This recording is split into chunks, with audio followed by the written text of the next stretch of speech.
What's the closest, in your estimation, to an actual cult? Would it be competitive cheerleading, improv, or would it be being a Philadelphia Eagles fan?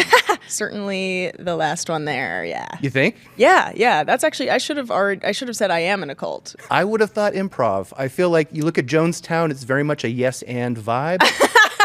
Right? I mean, that's true. Good afternoon. Welcome to Rolling Stone Studios live at South by Southwest. We are here with Hannah Einbinder. Did I pronounce your last name correctly? You did. And if you didn't, that would also be like, okay. I believe a rose by any other name would smell as sweet. So it's all good. You know her from the HBO Max show Hacks. It's on HBO Max, right? That's right. That's what they're currently calling it. Okay, yeah. The day is young. Yeah. You probably have seen her special, Everything Must Go, and if you haven't, go and see it immediately. It is amazing. Thank you. And you are here with a movie called Seekers of Infinite Love. Seekers of Infinite Love, or Soil, as we have been calling it. Soil. For those who do not know about this film, how do we describe it here? Yeah, a group of estranged siblings, along with a cult interventionist played by Justin Theroux, go on a road trip from New York down south to rescue their fourth sibling from a doomsday cult. So do you feel that you have the type of personality that would make you susceptible to being recruited into a cult? I do. I'm drawn towards charisma, and I do like to feel like a part of a team. I was captain of the varsity cheerleading team in high school, so I really like to be a part of the group. So yeah, I think for a bunch of reasons I would maybe be susceptible to a cult. Are there specific things that the cult would need in order to recruit you? Like if you were going to go cult shopping, for example, yeah, what would be on that list of like to-dos, the checkoff list? I would say liberation. I'm after that for sure. Nirvana as well. I would love to kind of dip my toe in there. I would say like breezy attire. I'd love like an open-toed sandal and Nice like moo-moo, perhaps sure. like a dress of some kind, Yeah. something flowy. Good jewelry. Okay, Yeah. fair enough. So tell me, what's the closest, in your estimation, to an actual cult? Would it be competitive cheerleading? Would it be improv? Or would it be being a Philadelphia Eagles fan? Certainly the last one there, yeah. You think? Yeah. That's actually, I should have said I am in a cult. I should have just said, yes, I am in one. I would have thought improv. I feel like you look at Jonestown, it's very much a yes and vibe. Right? I mean, that's true. Yeah. That is true. But improvisers are a little too like sweet and passive to like really go for the cult vibe. Like they're just like there to have fun and hang around. I don't think it's like serious enough. Whereas Philadelphia sports is live or die. Oh my God. Yeah. And you got indoctrinated in that cult by your dad, right? That's right. Brainwashed from day one.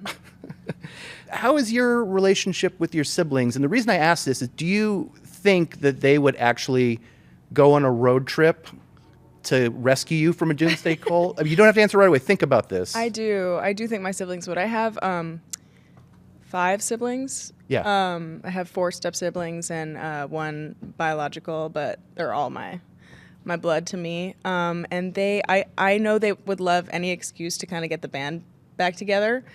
So for many reasons, I think they would come save me for sure.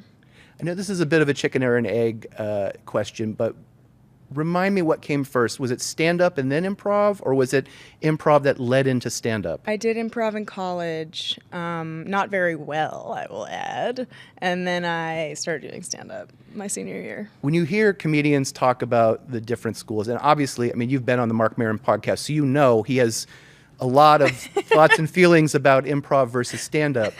But it does seem like these things for comedians, for real comedians, actually scratch 2 different itches, because one of them is a team sport and you get to be part of an ensemble.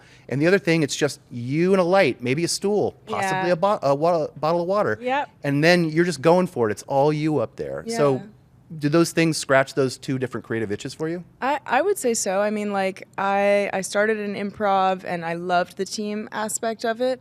I think at the time I was not I was so in my head for so many reasons, and so I wasn't really able to access like the on the spot freedom that is required of good improv.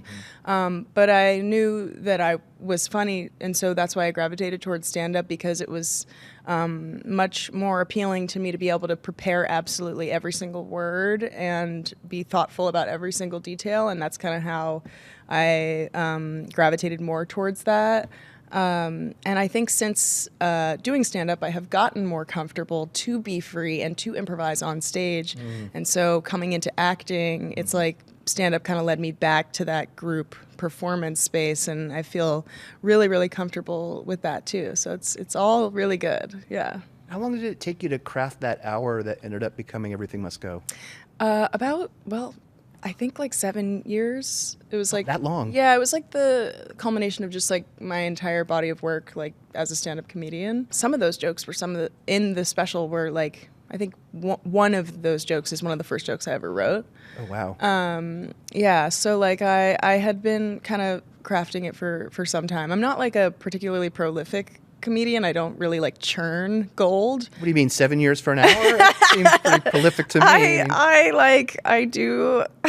I do take my time. I feel like my creative process is that of a harvest. I plant the seeds, I water them, they grow, seasonally, and then we pluck, So yeah, I do tend to take my time, but I will say I took a year off stand up, and I have recently gotten back on stage for the first time, and it feels really good, and I feel like new again in a way that I really was feeling like so like worn out, just like running this same hour for so many years. I was really ready to like step away, and now I feel really reinvigorated. I was wondering if you felt like that was like that special in particular was like a real portrait of you as a stand-up circa 2024, but it sounds like this is kind of a portrait of you as a stand-up period. Like it sounds like your entire career really was leading up to that. Yeah, I would say so. I would say like, it's like, I feel like, hey, we're at Rolling Stone, are we not? Like a band's first album is sort of, you did there, you know what I'm saying? Hey, you're speaking in our language about this, now, right? You guys. I love this too. I know you guys love a bit of this. I'm also interested in that. But yeah, like a band's first album is like, here is our offering from literally for musicians, it's like, this is me commenting on my experience in life thus far, right? And I do feel similarly about like my first hour. It's like, this is like my perspective based on my life from birth till now. Alt title. And Einbinder, from birth till now. But yeah, now I'm like kind of in this like next phase, which I hope is representative of like some evolution of some kind. Yeah, they always say, I'm trying to think what the exact phrase is, but it's like that it takes 20 years to write that first album, and then you have to write the second album in 2. Yeah, exactly. It just seems remarkably unfair. Yeah. Although I feel very lucky to not have that clock on me, No, that's why you go into comedy and not rock and or roll. Yes. So did you have a moment post-Hacks airing for the first time where you felt like, oh, something shifted? Like, let's say you went out to go buy a loaf of bread at the corner market, and suddenly people were recognizing you, or they were quoting from the series, or they were referring to you as Ava instead of Hannah. There were a couple moments, but honestly, I feel like my life is pretty much largely unchanged. Like, I definitely have more sweet people coming up to me saying, like, love you, or the occasional, person saying the opposite, of course. Comes with the territory for me specifically. But yeah, like I think for the most part, I kind of do my thing as I always have. I'm very lucky to kind of fly low. This is more my job than yours, but I'm going to ask you anyway because I'm lazy and I want to hear what your answer is. What do you think it is about Hacks that people responded to? I mean, you could point to the writing because it really is extraordinary writing. You could point to the chemistry between you and Gene Smart. You could point to the fact that people do love a kind of peek behind the curtain look at show business, although I feel like this kind of goes about it in a way that feels very unique. It's actually more of like a ground level version of that as opposed to something that's a bit more aspirational? Like, what do you think it is that people are gravitating towards? I think it's all of that. I think also, like, the thing that I hear the most and the thing that I'm most proud of is when people tell me that it was like a bridge for them with like a woman in their life, like whether it's a mother coming up to me telling me that she watched it with her daughter, or vice versa, or like a grandparent and a grandkid. You know, like, I feel like it is a show for everyone, for sure, but I always find it so special when women come up to me and say that it like created more understanding and sort of like an intergenerational dynamic. That I think is like a big sell, and that's not even like necessarily gendered. Like, I think that's true for a lot of people, just because both perspectives are represented. So, especially in the world of comedy too. I mean, you really do have this person that kind of goes from this, Vegas Shecky Green era of comedy. Shecky Green. There's no such thing as a gratuitous Shecky shout out. Yeah. And then you've got these, somebody who kind of might have come from like a post Largo, post Uncabaret world of yeah, I'm going deep. Okay. I know what I'm talking about. And then to kind of see how those two things like bump up against each other, and you realize there's differences, but not that much. No, we're all kind of the same. We're all kind of the same. That's right. And Ava and Deborah. No, it's like the show doesn't like position itself as like she's right and she's wrong. Yeah. They both have blind spots, and they both have stuff to learn from each other, man. Oh my God, you're making me tear up. Before we go, and I hope I'm not putting you in an awkward position, and if I am, then tough shit.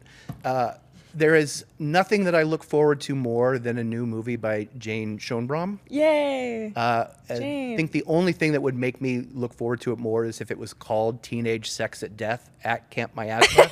And guess what? That's the title. It's the title. Is there anything that you can tell us without betraying any trusts about this film? Because it looks and sounds, frankly, amazing. Well, I'm really, really excited. I'm really looking forward to it coming out. What I can tell you is that doing the film changed me as a person and helped me to examine things that I was maybe afraid to see within myself, and experiences of mine that I had not necessarily confronted. And it is my hope that folks in the audience will be invited to go on that same sort of journey watching the film. And it's very funny, and it's crazy, and I think it's cool. Hannah Einbinder, thank you so much for being here. Hell yeah, brother. So nice to meet you. Thank you. Bye.